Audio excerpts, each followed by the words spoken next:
welcome back to the channel. We'll get right to it. As you guys can see behind me, that is a 2006 Ferrari F430 Spider. The real important thing is, we'll get to in a second, it is a gated 6-speed manual car. Let's get behind the wheel, let's go for a drive, and let's listen to that glorious V8. How's it going, Burton? Good, how are you? I'm great now, after hearing this. Yeah. So what's been your experience driving the gated manual Ferraris? Just from a driving perspective, because I know you work on them as well. From the driving perspective, they're pretty exciting because I don't own the car. I always keep it in snow mode because it will let loose very easily in third gear pretty easily. Mm-hmm. So the 06 wants to play. If you guys remember a few years ago, the only gated car I've ever driven was a V10 Audi R8. One of the last years, the final edition of that car.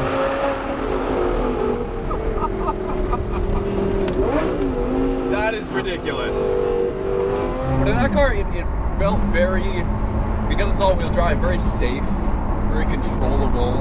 I wasn't looking for oversteer on the exits of corners, but this is one of those cars that feels like it still wants that. Same with the F12, same with, I would imagine, the 812. I've never driven, but... So it feels like as you're driving this car, compared to something like a GTC, which, amazing car, but you know that the computer is helping you a lot.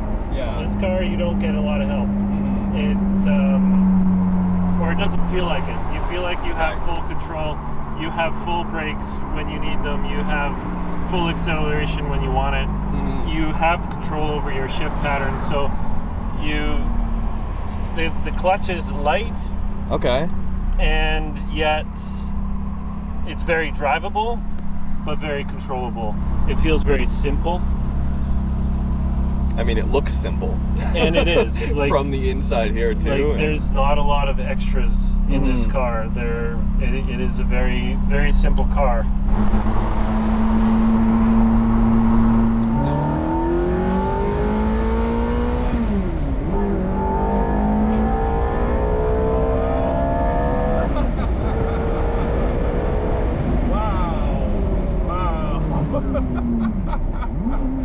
Wow, this thing hauls. That wasn't full in second. Wow. It's honestly more of a, I mean, I wasn't really looking at the tack, but more of a torquey feel than I was expecting. Yep.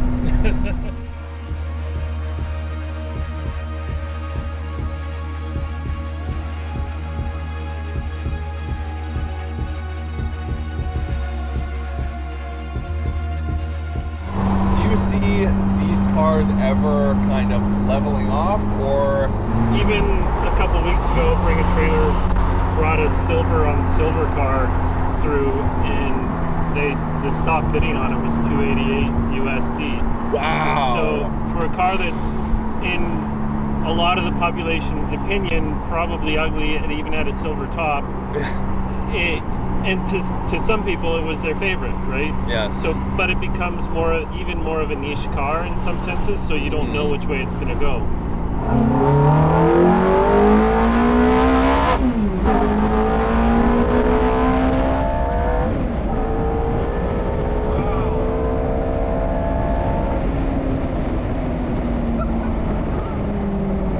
That's fourth gear. Wow. That's incredible. And it just goes. Yeah. There's no slowing down. Similar to the V10 and the R8, but I mean, I'm more of a hardtop guy just from a looks perspective. But from the moment I drove my first convertible, like a convertible or something like this, you can't beat the sound. No. The sound is, 10x. That wind coming over as you accelerate is also like, it just adds an extra little bit, Yeah.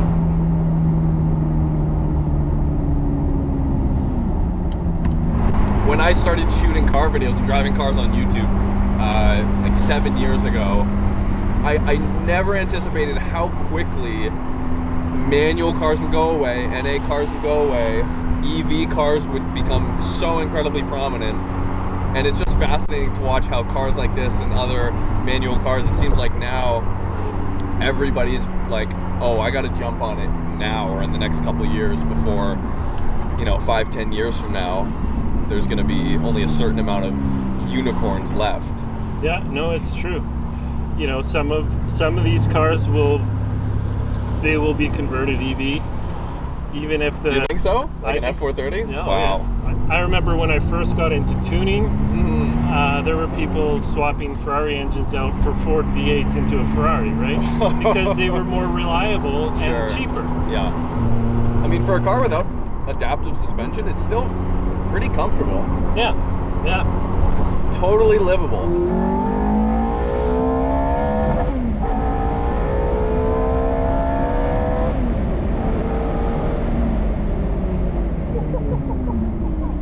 Hard on the brakes.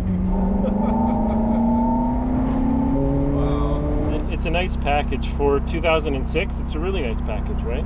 Absolutely. I feel like if you took like a non-car person, put them in the inside of this car, with the manual especially, and was like, hey, guess what year this car is from? It might be a little bit difficult. I mean, aside from this. Right. This might be the only giveaway. Fair enough. And even this though, there's no CD deck, right? But that's the one thing, you guys, that has really dated a lot of these Ferraris are the ones, and Gallardos too, are the ones with the F1 transmissions. But a manual is always a manual. They don't change. It's always just what it is. It's very mechanical and predictable, so.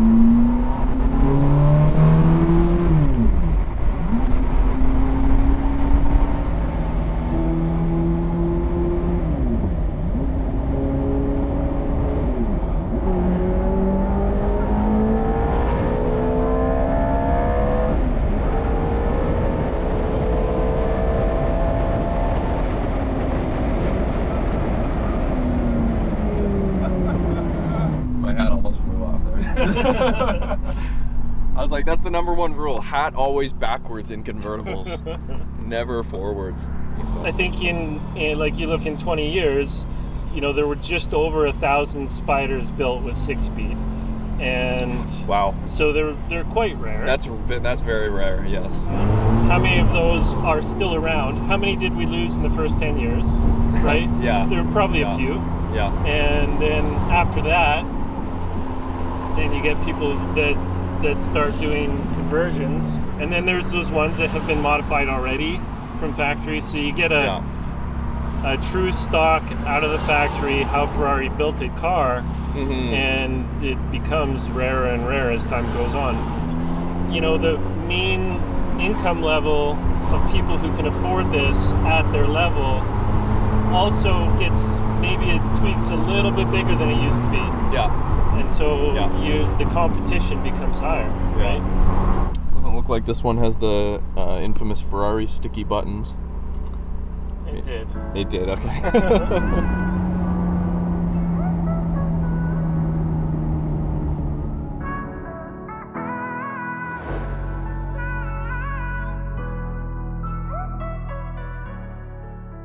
All right, you guys, there we have it. A quick drive in a gated manual Ferrari F430. Let's talk about values for a little bit here, because in the used market, it's all about whatever someone's willing to pay for it. So when you look at this era of cars, what else is around this time period that's kind of comparable in price, not only in price, but in a driving experience? So naturally aspirated, manual transmission, kind of high-end sports car or supercar. So on my list would be a 997 GT3. 991 GT3s are somewhere around this price. Of course, they overlap a little bit. 997 GT3 RSs on the high end, now you're looking at more than likely over $200,000 for a 997 GT3 RS. And then of course you have cars like the 2011, 2012 V12 Vantage manuals as well, which actually, when I was looking, are a little bit less than what these gated manual F430s are going for. Well, I think this is the second to last gated Ferrari ever, and it is the last gated mid-engine car. So the other car that they built after this, there were only 30 manuals built. So is that the 599? yeah, the 599. Yes, okay. So there's not a lot. Mm-hmm. You know, you can drive an F1 shifted car or a double clutch car, and they're fast, and they're faster than these. Yeah. You can't shift this car faster than those cars can shift themselves. Absolutely, yeah. But the driving experience is, I love this. I have clients that have both automatics and manual cars, and they just keep telling me that they are actually tired of their automatics. Wow, yes. And so when it's about experience, when you're hopping in a car for experience and you're not racing it, this car is wicked fast. Yeah, still very fast. Still very fast. And yet it has the added experience, right? So yeah. So that's really important. You spend $250,000 on a car, and are you doing it because it looks pretty? Are you doing it because it's an investment? Are you doing it because it's exciting? And you get a good experience out of it? Well, this car kind of has all of those. All right? of that, yeah. How you were talking earlier about the people who are specifically looking for a gated manual experience versus the people that want a modern car, just want the fastest lap time, whether it's that or they want just the most expensive, newest Ferrari. Right. They can have that. There's no shortage of the latest, greatest, right. fastest thing, right? And those are two very different people. And two very different right. people. And if you're able to afford a car like this and you don't know how to drive manual, that's great. Right? Are you encouraging people to learn manual on a 430? But no. I'm saying if you don't know how to drive manual, then buy your automatic. Right. Okay. Yeah. And you still get a great car. But if you want to get the experience, then buy a cheap manual, learn how to drive. Yes. And then take one of these guys out. Yes. You can actually see the engine with this, which a lot of McLaren, definitely the Spiders you can't. Most modern supercars just have a tendency to hide a lot more. Yeah, everything here, this is all aluminum. Okay. And then stainless exhaust, powder coated intakes, and powder coated intake runner. Pretty unique. It's got a welded aluminum piece along the bottom that the suspension is bolted to, and then that holds the car solidly down at the bottom. And then on the top you see this big silver brace, which is actually bolted to the top. The transmission doesn't touch the bottom part of the car at all. The transmission is actually hanging off of this brace. So it's not like resting on what would be a lower subframe in another car. Yeah, it's hanging from this. It's part of why the car is so solid in the back.